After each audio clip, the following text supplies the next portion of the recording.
श्रीमद् भगवद गीता का रहस्य क्या है? भगवद गीता का सार क्या है? गीता का रहस्य यहाँ दो ही शब्दों में। प्रश्नकर्ता: कृष्ण भगवान ने अर्जुन को किस लिए महाभारत का युद्ध लड़ने को कहा था? दादाश्री भगवान को उस समय ऐसा बोलने का निमित्त था। अर्जुन को मोह उत्पन्न हुआ था। क्षत्रिय धर्म होने के बावजूद वह मूर्छित हो चुका था। इसलिए मूर्छा निकालने के लिए कृष्ण भगवान ने अर्जुन को सावधान किया और कहा, तेरी मूर्छा उतार, तू तेरे धर्म में आ जा।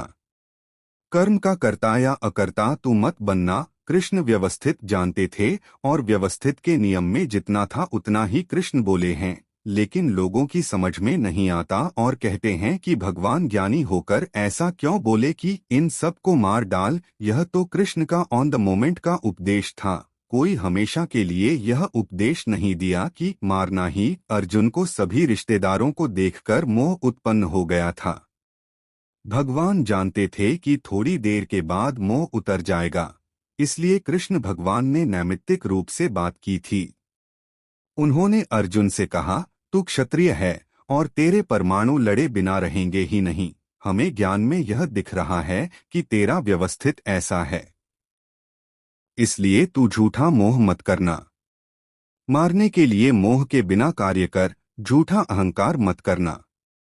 श्री कृष्ण ने नेमिनाथ भगवान से दिव्यचक्षु प्राप्त किए थे। उसके बाद उन्होंने यह गीता का उपदेश दिया था।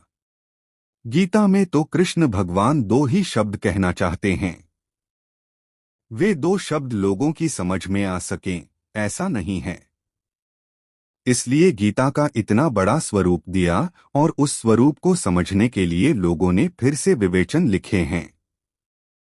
कृष्ण भगवान ने खुद ने कहा है कि मैं जो गीता में कहना चाहता हूँ उसका स्थूल अर्थ 1000 में से एक व्यक्ति समझ सकेगा। ऐसे 1000 स्थूल अर्थ समझने वाले व्यक्तियों में से एक व्यक्ति गीता का सूक्ष्म अर्थ समझ सकेगा। ऐसे 1000 सूक्ष्म अर्थ समझने वालों में से एक व्यक्ति सूक्ष्मतर अर्थ को समझ सकेगा। ऐसे 1000 सूक्ष्मतर अर्थ को समझने वालों में से एक व्यक्ति गीता का सूक्ष्मतम अर्थ अर्थात मेरा आशय समझ सकेगा।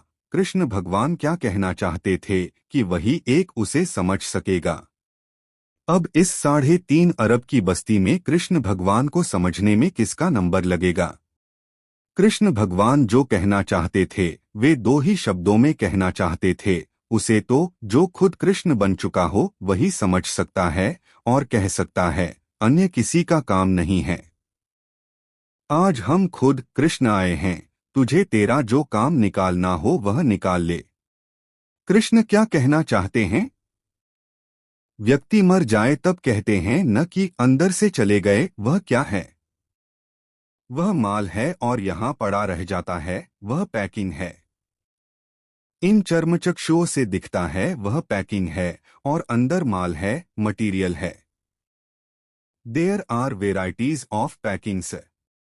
कोई आम का पैकिंग, कोई गधे का पैकिंग, तो कोई मनुष्य का पैकिंग या स्त्री का पैकिंग है, लेकिन अंदर माल शुद्ध है, एक सरीखा है सभी में।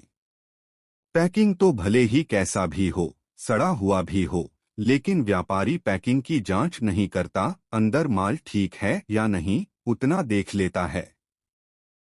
उसी तरह हमें भी अंदर के माल के दर्शन कर लेने हैं। कृष्ण भगवान कहते हैं, अंदर जो माल है वही मैं खुद हूँ, वे ही कृष्ण हैं। उन्हें पहचान तो निबेड़ा आएगा तेरा, बाकी लाख जन्म भी तू गीता के श्लोक गाएगा तो भी तेरा निबेड़ा नहीं आएगा। पैकिंग और माल, इन दो शब्दों में कृष्ण भगवान जो कुछ कहना चाहते थे वह है। और ये बुद्धिशाली लोग गीता का अर्थ करने जाते हैं, उसकी पुस्तकें निकालते हैं। मूलतः तो इन लोगों को अर्थ करना ही नहीं आता और बड़े बड़े विवेचन टीकाएं लिखकर अर्थ निकालने गए हैं, लेकिन ये तो खुद के स्वच्छंद से अपना नाम फैलाने के लिए ही करते हैं। बाकी तो दो ही शब्दों में कृष्ण भगवान का अंतराशय समा जाता है। बेटा यदि हॉस्टल में पढ़ रहा हो तब फादर उसे कड़े शब्दों में पत्र लिखते हैं, तू पढ़ता नहीं है और मेरे पैसे बिगाड़ रहा है, सिनेमा नाटक देखता रहता है, कुछ भी नहीं करता है। तब बेटा क्या करता है कि बाप का पत्र खुद के फ्रेंड को दिखाता है और कहता है कि देख न मेरे फादर कैसे हैं, जंगली हैं, लोभी हैं और क्रोधी हैं, कंजूस हैं। लड़का ऐसा क्यों कहता है? क्योंकि उसे फादर की बात समझ में नहीं आती, वह फादर का अंतराशय नहीं समझ सकता है। फादर और बेटे में मात्र 25 ही सालों का डिफरेंस है, फिर भी बाप का अंतराशय बेटा नहीं समझ पाता। तो फिर कृष्ण भगवान को गए तो 5000 साल हो गए, तो 5000 साल के डिफरेंस में कृष्ण भगवान का अंतराशय कौन समझ सकेगा? उनका अंतराशय कौन बता सकेगा? वह तो जो खुद कृष्ण भगवान हैं, वे ही बता सकते हैं।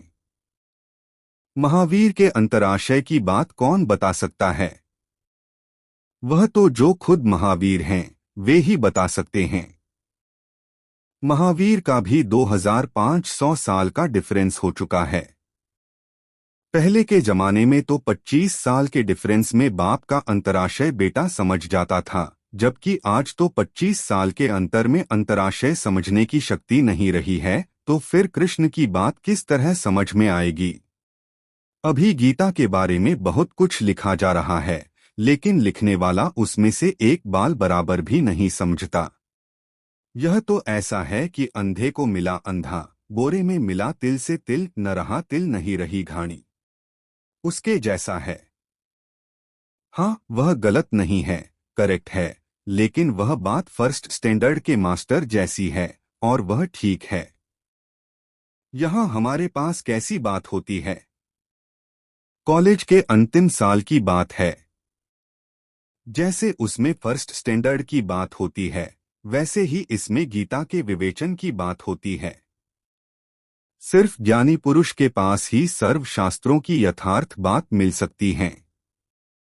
श्रीमद् भागवत गीता, जिसे आमतौर पर गीता कहा जाता है, महाभारत के भीष्म पर्व का एक भाग है।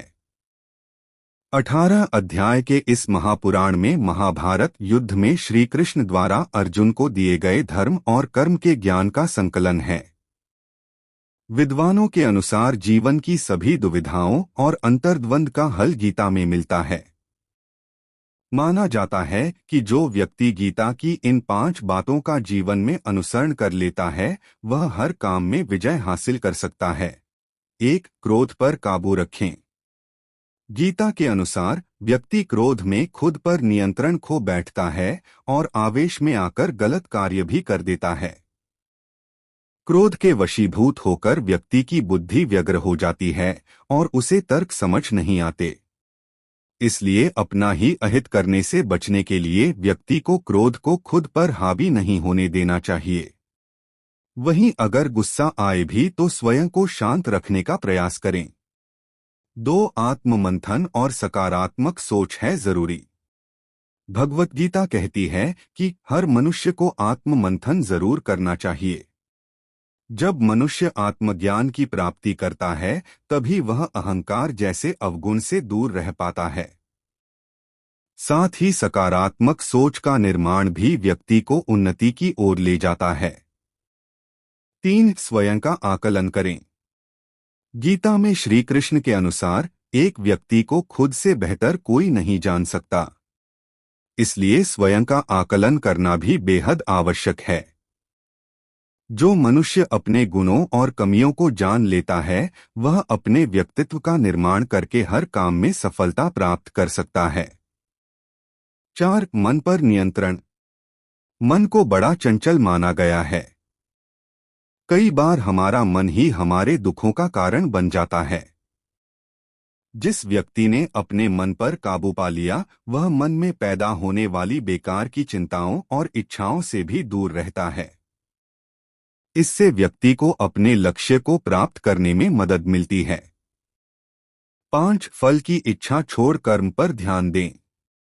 मनुष्य कर्म करने से पहले ही उससे मिलने वाले परिणाम की चिंता में परेशान होता रहता है। गीता में श्री कृष्ण के उपदेश के अनुसार मनुष्य जैसा कर्म करता है, उसे फल भी उसी के अनुरूप मिलता है। इसलिए अपने कार्य पर ध्यान दें और उसे ही बेहतर बनाने का प्रयास करें। किसी भी वस्तु से लगाव होना मनुष्य का साधारण स्वभाव है।